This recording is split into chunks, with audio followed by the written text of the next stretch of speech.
let's say you're an animal and you act and it doesn't go very well, and then you die. Well, you've learned that acting that way didn't work, but now you're dead. So that's not that helpful.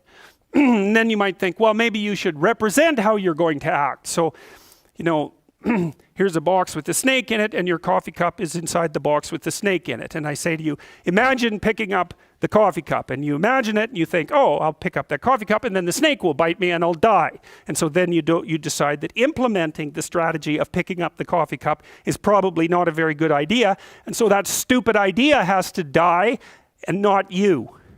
And so Popper's idea was that the reason that we developed the capacity to abstract was so that our stupid ideas could die instead of us.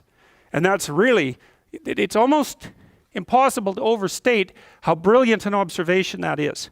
Because what it means is that, like, as a standard animal, you would have to produce variants of yourself reproductively to go out into the world and try their hand at survival.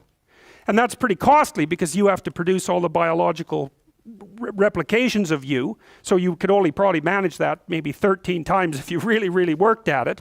And then the cost of their failure is extraordinarily high because they die. Well, you can just sit there and produce like 20 different versions of you extending out over the next week or the next month, and you can run them through a simulation and kill off all the ones that you don't regard as suitable and then only implement the successful ones. Now, you know, you could debate about how accurate you might be at doing that because it would depend on your knowledge, but we do know that intelligent people tend to do better across the course of their life. And so it does seem that there is some utility with regards to survival, or at least with regards to positioning in the dominance hierarchy, which is somewhat of a proxy for survival and for reproductive success. There's some association between that and the ability to abstract.